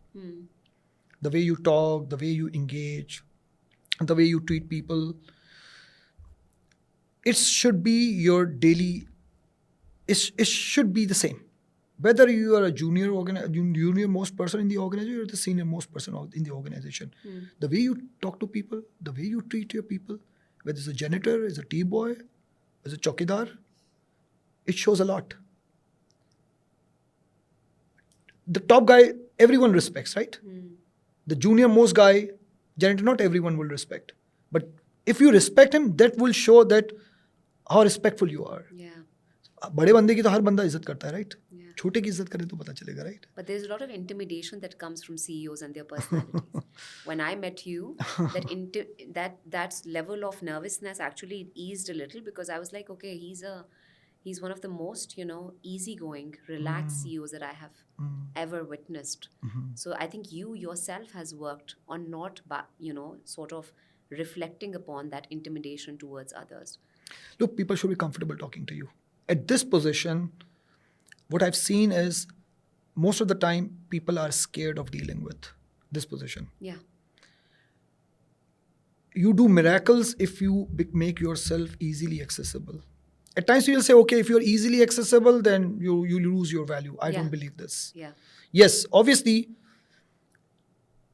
there's a difference between, look, when you get the work done from people and the way you talk to them. Yes. There's a difference. People should know that I have no tolerance for, like, I will not tolerate if somebody takes advantage of my frankness. Say, for example, if an assignment is due on a particular date, everyone knew there's a deadline. It has to be done. Now, it doesn't matter how frank I am with someone. Yeah. If somebody feels as if I am frank to someone and I will not say anything to him, that's not going to happen, because this has to happen. How close the person is to me, it doesn't matter. It doesn't matter. But I will treat everyone the same. That's what my upbringing is. Whether it's a janitor, is a chowkidar, is a tea boy, or the top guy in the organization, I should treat the people the same. Same way. All of them deserve the same level of respect as the CEO of the company or any top guy in the company. It's important. It comes with your value system. So, and you do it more now, or yeah. We are coming to that. So, even before reaching this position, I had to tweak myself. So, if you aspire something, it's a big responsibility. You start doing things in a way that when you reach there, you're already there. In terms of your attributes, in terms of the way you talk to people, even at times you crack jokes. Yeah. At times, look, what I've learned is, in the past I used to say things, as I said, I've done slight changes, not major changes. I've done a lot of tweaking already. But yes, now I have to listen to almost everyone because I have a bigger responsibility. Giving everyone the chance to speak up. Because now a decision has to be made. There's no one above me, as I would say. Like, say, obviously, there's a board of directors, there's a chairman of the board, but in the management, I'm the last person to take a call. Before that, there was somebody above me. So if I make a mistake, somebody will catch it. Right. Or if I make a hasty decision, somebody will catch it. But now I have to be patient, a little more patient. At times I can take decision like this, but I will go through a process of consultation. It doesn't mean wasting time. It means you're taking the ownership of almost everyone. Because now my responsibility is not only take decision, but improve the process of decision making, where everyone is involved, everyone's voice is heard. And when we take decision, then it doesn't matter who was for or against. A decision is made, everyone should stick to that and support that decision. Excellent. But the process of making decision is now in a way that people feel ownership. They've contributed to that decision. Whether the points were positive or negative is a different thing. But they were consulted. They made their point. Their points were heard. And we made a conscious call. Yeah. So that's the process I've actually started working on. Is a That this democratic approach. Exactly, should. But it doesn't mean that every decision will be with a democratic approach. There will be certain calls which have to be taken, whether people like it or not. Yes. Some unpopular decisions we'll have to take. But yes, by default, not every decision I'm going to take. There has to be a process of decision making. So what is that one particular habit that you would advise the young professionals of today to at least inculcate in themselves that would make them go places? Because when we deal with individuals, there are certain habits which obviously feeds their vocation also. They helped in just being the best person in their field of work. What is that one habit that you think, other than practicing gratitude, that has to be one of the top priorities, but one actually conscious habit, whether it can be reading or exercising or working out, but that one habit that actually you propose irrespective of whichever discipline these students are coming from, because there's a large audience out there which is coming from either these are law graduates, business graduates, finance and accounting like yourself, humanities and social sciences. Irrespective of that, if they want to ace either as very dynamic and competent professionals or want to become very passionate, sort of thought provoking and, very, very competent and focused entrepreneurs, because a lot of students are inclined towards entrepreneurship as well, irrespective of that, whether they wish to work for somebody or for themselves. That one habit that would help them become the best in their field of work. Okay, good question. So what I do generally, and I will try and kind of preach the same thing. One is that I am not into sports. I don't play sports as such. I used to play sports. So one thing I would say, either play sports or watch things which athletes do. Okay. So say, for example, I'll give you some examples. So I watch almost every sport, almost. Like I watch tennis, I watch cricket, I watch basketball, I watch sprint races. And the reason why, it's not something like I did throughout my career. Say, for example, everything. I didn't play tennis. I played cricket. I didn't play basketball. I was doing a sprint in my early age. Not everything I did, I'm watching today. But the reason why I watch these athletes is because they practice a lot to achieve something. Right. So look, if you are in an organization or you're a student, you're pursuing your professional career, and then you want to be either entrepreneur or you want to be part of an organization, you have to have that winning mindset every time. Yeah. So I watch, like I used to watch Kobe Bryant, basketball player, Michael Jordan, basketball player, Rafael Nadal, tennis player, Cristiano Ronaldo, a footballer, Mbappe now, another footballer, Yeah. and sprint races also. So the reason why I watch their highlights and their videos and their motivational speeches, and not motivational speeches of the entrepreneurs or the business tycoons, I watch the videos of athletes. What they inculcate in you is the winning mindset. So when they come for an event, what goes behind that? A lot of practice behind the scene. So what we see is a 100 meters sprint, say 9 seconds or 9.5 seconds. But it's only people see this 9.5 seconds race, 100 meters, who wins the race. But what that person does to participate in that is more important. Behind the scenes, the kind of workout, the kind of practice he goes through. So a lot of things which we see in the practical life, but what goes behind that, no one sees that. That's invisible. Exactly. And now this is important when you watch the motivation videos of athletes. They tell you exactly what they go through. When they have fever, 1 or 2 degrees, they still practice. They've broken finger, they still practice.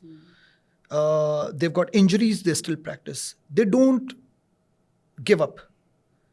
And whenever no matter how many times they've done it in the past, how many matches they have won, how many tournaments they have won, or how many sprint races they have won, whenever they are on the track again, they think this is to be done today. No matter how many times they've done it, it is to be done today again. Irrespective. Of the winning also. Exactly. Whatever you've done in the past doesn't matter. How many successes you have doesn't matter. Today you have to be successful. You have to win it. So the winning mindset is what I would say they should carry. Is a part, I would say, not exactly habit, I would say, but it's part of your personality. Whatever you approach with this mindset that I'm gonna win it. Even whether it's an assignment that you have to complete, That's a right. project that has been given to you, and the project that you have to deliver, or a new position that you're aspiring. Yes. You should work for that. So this behind the scene workouts or behind the scene preparation to reach to a level is what is because of the winning mindset. So mindset is important. And I've seen people who have this winning mindset have done miracles. And that winning mindset is instilled through or sort of, enhanced through sports if they invest themselves. Yes, because this that this- drives your yes, this competitiveness. teaches you. Look, when you are in sports, you want, say for you, if you do sports, you're like, if you're participating in a tournament or Become competitive, you become competitive. So you do a lot of practice to win that match. Yeah, that's right. So you do a lot of preparation, which gives you confidence. So you do a lot of preparation, which gives you confidence. And with confidence, you perform well. You keep performing well, it's a proven track record. You keep performing well, it's a proven track record. Then it gives you self-belief. You can do it. Like, you can do it. Then you become fearless. And this is how you become successful. This is what I feel is a recipe for success is preparation, behind the scene things. A lot of preparation. Even you're going into a meeting, there should be a lot of preparation for that. Preparation gives you confidence. With confidence, you perform well. With continuous performance, a proven track record, which makes you fearless, which gives you self-belief, which makes you fearless. Not you're scared of anything. Even you're not scared of failure. Yeah. You'll bounce back at the end of the day. Even if you fail, you'll bounce back. And then it's a success. Excellent. So when it comes to a lot of speaking of success, a lot comes from failure also. Do you remember any very grounding challenge that you've witnessed and you failed in it in your life that in a way became one of, the reasons of where you are today?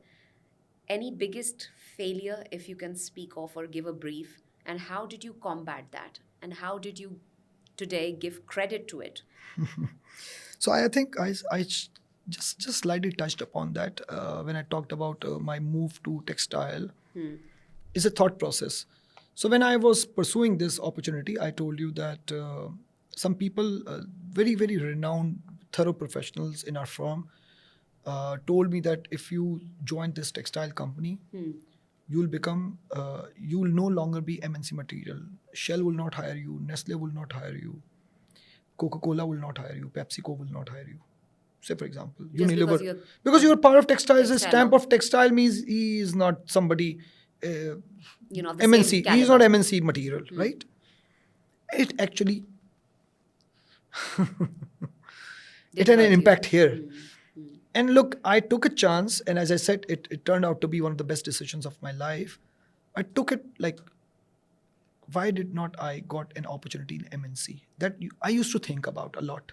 Despite I was successful, I used to think about why was I not... Look, so I was interviewed by a couple of MNCs. In the final rounds, somebody else was chosen. Like, I was in the final round, but somebody else was chosen, for example, in one MNC. In the second MNC, probably another person was chosen. Okay. And I felt, look, probably I'm not MNC material. Self-doubt. Yeah. And then I joined textile. And today, we brought Kia, we brought Peugeot, we brought Samsung. Samsung is world's 5th largest global brand. Yeah, handling a global exactly. Net. So okay, I was not part of MNC, but I brought global brands in Pakistan. So I'm part of that journey that those brands entered Pakistan market.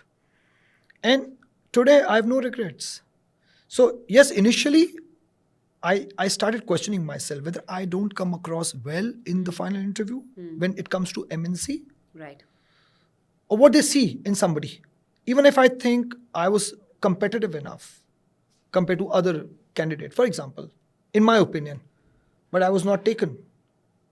Probably there's something they were looking into a candidate which was not there in me, for example. I was not offering that thing. Probably somebody else was even not capable enough. I would not say capable enough, maybe not experienced enough, but probably what they look something in somebody is what not I was offering. Did it shake your self-esteem? No. Did back then? Initially, yes.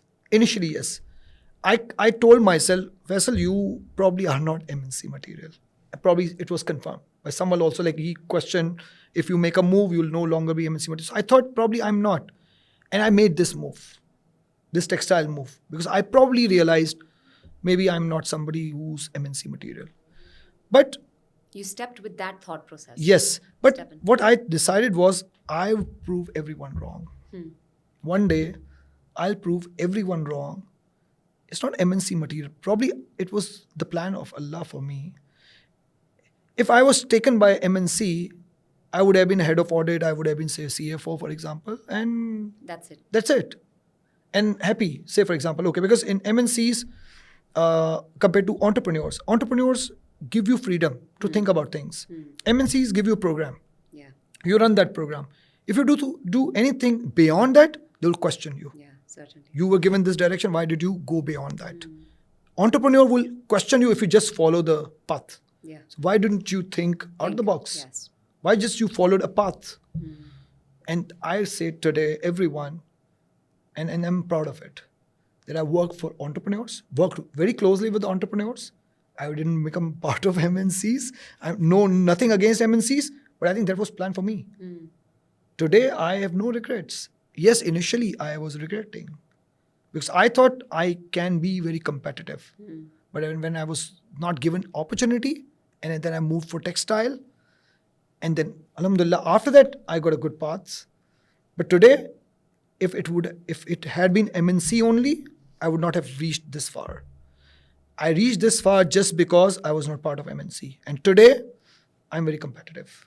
So do you think being a non-conformist helps in you reaching, that means entrepreneurs of today, young entrepreneurs of today, who want to start off with their, small businesses, they have to become non-conformist, apart from the status quo, have that kind of an approach that nobody else does. It's Yes. important. And they have to be enterprising, because a lot of students say that to me, that Miss, we are not very enterprising, we are not very extroverted. Is it important to network all the time? Is it important to build that circle? Is it important to network? And in a way it is, because you have to build that empire. I agree. So So look, there's a saying, your network is your net worth. net worth, yeah. Okay, it's a great saying. And it's not that you should be doing all the time just networking. It's also counterproductive. Yes. So you have to have a balance. So first of all, you need to know what you are doing. Yeah. You should be best at your craft. Yes. You should be better at your craft. You should keep improving yourself every passing day. You should be the best version of yourself every passing day. You should know your subject, your field, and master that.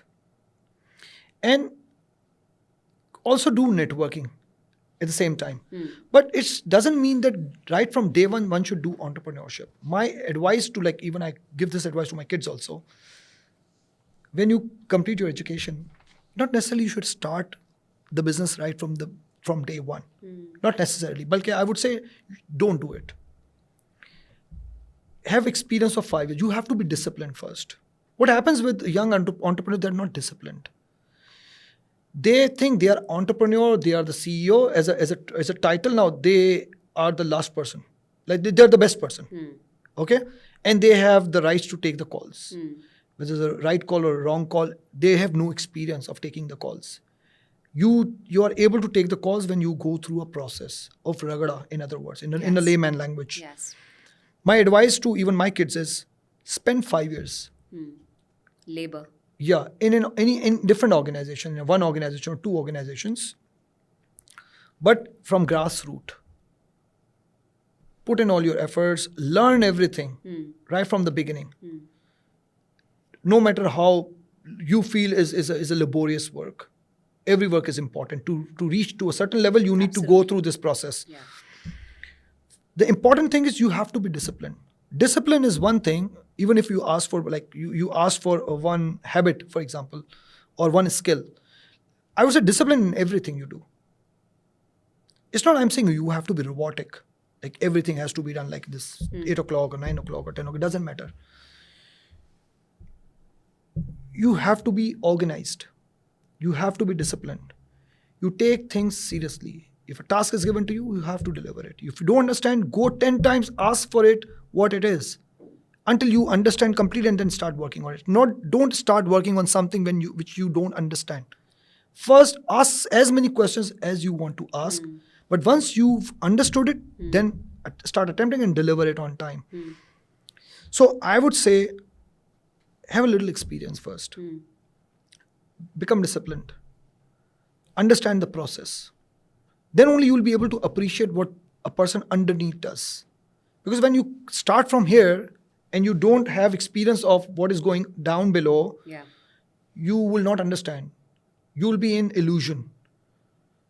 So it's very important, and there's a reason why which is helping me also is because I started from ground zero, from grassroots. I did CA as a trainee chartered accountant. I did a Yeah. lot of things. Yeah. Even I did totaling of a lot of papers, like Clerical work. exactly clerical work.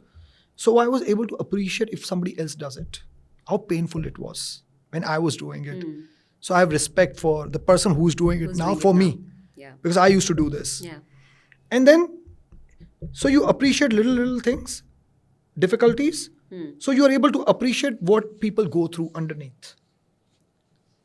And that's how you respect them well, like the way you treat them well. Absolutely. So have experience, make yourself disciplined. Even rising early is important. Finishing your work on time is important. Having a balanced life is also important. Give yourself time for exercise, workout. If you are into sports, do sports. If you want to watch movies, watch movies. Enjoy your life as well. It's not only work, nothing else. You have to have balance. Even you're studying, you have to have balance. Give yourself time to energize, recharge. It's very important. But developing those extroverted skill set, Yeah. if you want to become a lead, because eventually these Yes. entrepreneurs will be leaders. Yes. CEOs are going to be leaders, Yes. Board of directors call the shots all the time. Do you think one has to be enterprising? They cannot be coy. They have to have that element of, extrovertism in their personalities, or probably develop that. It comes with time. Look, I've seen. I used to be introvert initially. Yeah, a lot of them are. Initially, I was used to be very shy.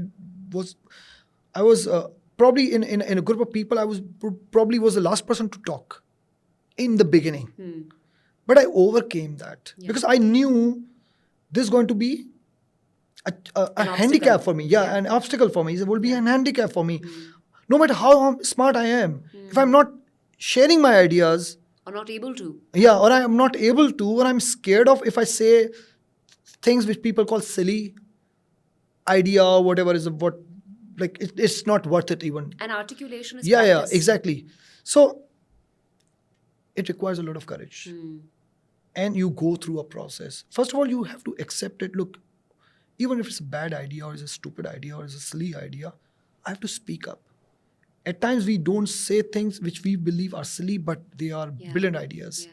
So allow people, even create an environment where people shouldn't be scared of sharing ideas, and they shouldn't be penalized if there's an idea which people think is a silly idea. One should be allowed to say things, Right. and this is one thing which one should convert himself into. Like, is important to be extrovert Yes. than introvert. And networking, socialization, it comes with time. It will come. But first you should understand what you are working on or what you are good at. You have expertise, you have mastery, you know ups and ins and out of that particular thing. People will listen to you. And when you talk sense, people will listen to you. And when you talk sense, people listen to you, then they will reach out to you because they believe that you are good at something. And then it makes a positive word of mouth about yourself. And this is how you gain confidence. And networking, socialization, yes, with the passage of time, it will happen. If it's relevant. Yeah, I mean, but it's not that all the time just socializing and networking and not working. And not working. Yeah. You need to know first. It has to be relevance. Exactly. It's not faltu ki socialization. Yes. Moving towards the last few questions that I have.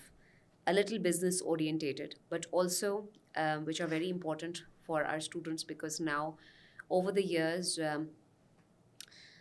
technology and technological advancements have taken the world by far. So how much do you recommend students to take assistance of tools like artificial intelligence or ChatGPT in their academics or in their professional spheres? Are you for it? What is your take on it? How much do you think should be injected? Coming from your obviously scope of work, because obviously a lot of that are physical assets, and over there in production plants, we do require technology. But when it comes to intellectual capabilities, they are also now hindered because a lot of that work that we used to juggle through earlier and used to run our creative enzymes and intellectual, sort of electrons and do it, is now easily done by other artificial intelligent tools. What is your take on the students focusing or depending a lot on these tools today? Look, I encourage technology in the business. I encourage students to learn new technologies. They are enablers. It's not that they are going to replace human being. They are enablers, and if we use them wisely, it will help actually. Certainly. And if we don't learn these things, we'll be left behind, because entire world is now moving towards artificial intelligence. Agreed. And all the new things, big things happening in any organization are based upon these initiatives. So they should learn it and not shy away from it, but don't consider them as enemies. In our part of the society, people think as if automation will replace people. There are certain things there are things which are done repetitively. Those are to be automized. Right. Because they are the things which human brains shouldn't be working on. Human brains Allah has created for creative things. And if you are able to use technology for those things, you'll be able to utilize your brain for some creative things. And we should embrace technology, which I would advise everyone. So how to strike that balance? How one should strike that balance of not letting it sort of paralyze your creativity or intellect? Yes. So look, I was giving somebody an example that, like, at times, like just recently we got to hear that even in schools, there were assignments which are required to be submitted by students, and they just put in chat GPT and then they got the answer and submitted that. There would be people who will be doing this, but at the end of the day, they will be caught, because now even schools have or universities have those tools which can cache them using these kind of technologies to produce assignments. So yes, if you thought about something, you can validate using ChatGPT or some other tools, but not be reliant 100% on these things. But there will be people who will find shortcuts. They'll just be using this and submitting their assignments or submitting their tasks or reports or researches, etc. But if they do it, they will be it will be their own loss at the end of the day. They will not be causing any trouble to anyone else, because they will be caught that they are using like ready-made researches or using ChatGPT or other kind of AI tools. Use it to your advantage. If you have to revalidate it, but don't use it as a tool for creation of that. Yeah. I think that's very right, because every time we now it has made our life easier, especially when it comes to content creation. Yes. And our students, majority of those who are lawyers, take a lot of assistance from getting their contracts now made through artificial intelligence. So being any company, how important now do you think is the responsibility towards community and society at large? We have spoken with a lot of entrepreneurs about their economic standing in the society. Do you think entrepreneurs, whether small, medium, large, they have to become, positive economic contributors? Do your organization, Lucky Motors, believe in these CSR-orientated initiatives? What have you been doing? And why do you think it's important for any company out there to have that kind of element of sensitivity? So there are different aspects to CSR. Contribution in the form of like education for the children, medical treatments available through hospitals. For example, in our organization, we have a CSR policy. Right. Our profit before tax 3% Hmm. is designated or dedicated for CSR activities. So it's 3% of profit before tax is a big amount. And what we do is we channelize in different streams. One is we have got a financial assistance scheme within the company, in which if there's anything, any problem is faced by the family of the person who's working with us, Yeah. their medical issues are taken care of. If they're not covered by medical insurance, they will be taken care of utilizing the resources that we have allocated for under CSR regime. Also, our group has two hospitals. One is Tabba Heart Institute Yes. and Tabba Kidney Center. Doing We also great work. contribute. We also contribute towards that initiative, and in which what happens is the heart diseases and kidney diseases are cured utilizing the funds that we contribute Excellent. to the hospital. So from that channel also, we are not only supporting our own organizations, employees, families if they go through these kind of issues, but also society at large. Our group is also is overseeing a number of schools where the children are given education for free. So our group is actually is pro CSR Right. and both in terms of education, employment, as well as medical requirements. Excellent. Yeah. And if I say that, because this is going to excite a lot of students, what is LMC doing to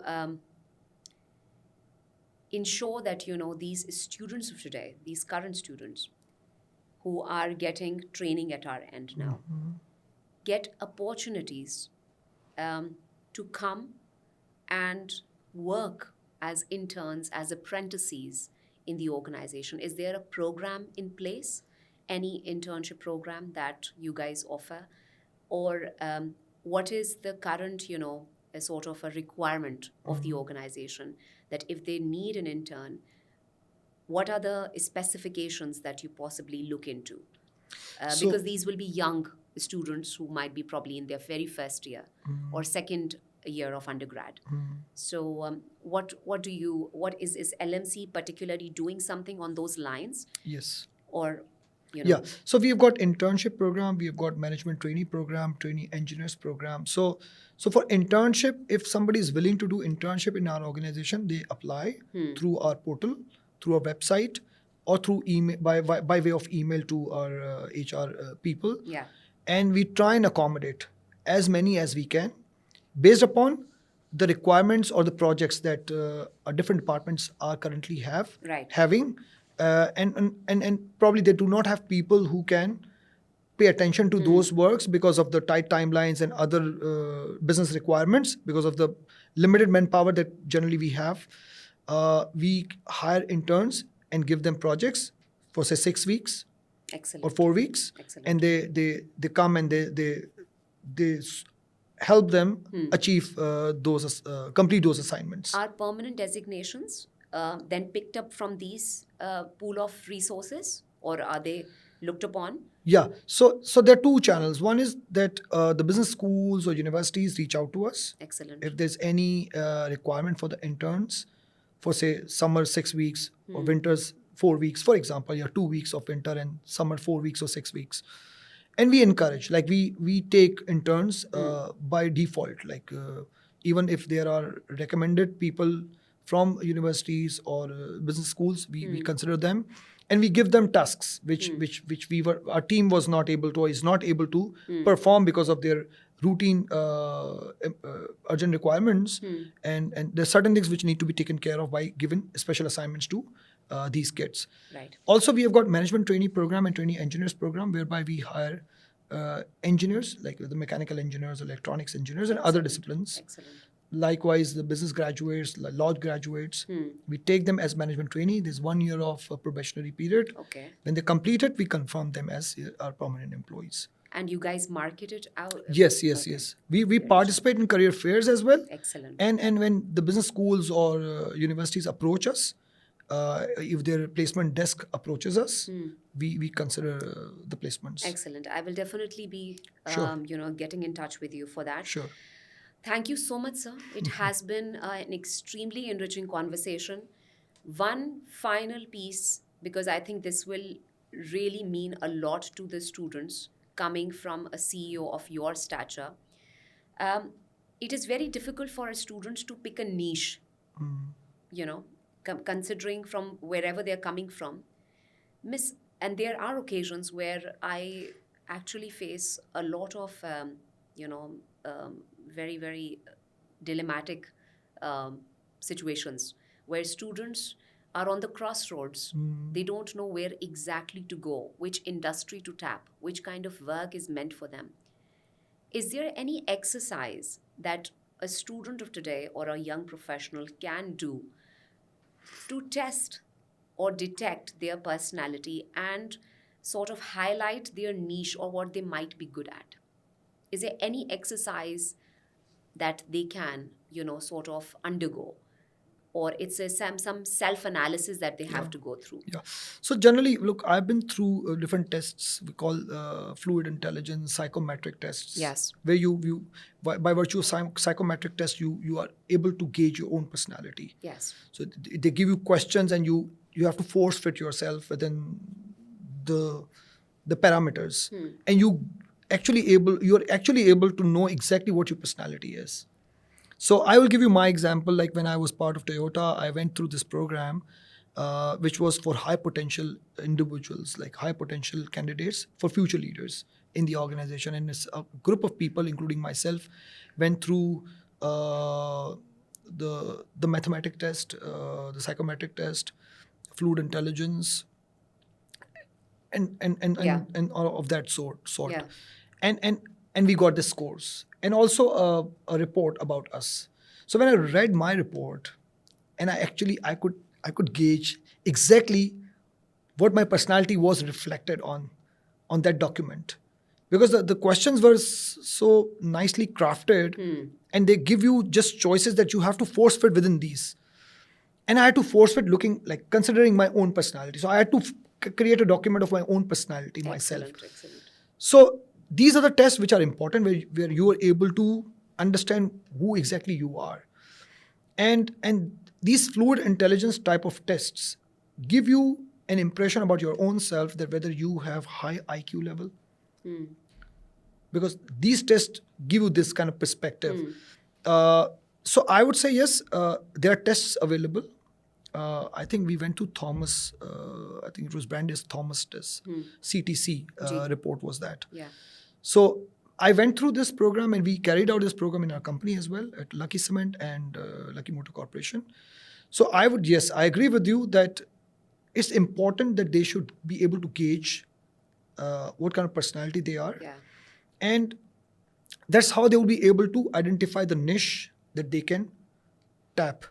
And one thing which I would advocate everyone, whichever discipline people are in, like in the law, or like in engineering or medical, or I would say finance, they should have this finance skill by default.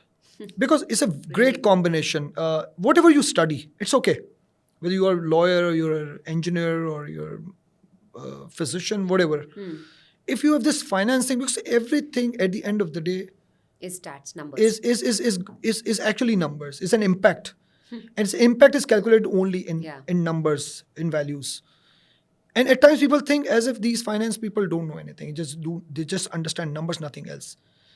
Without numbers, no one can understand anything in the world.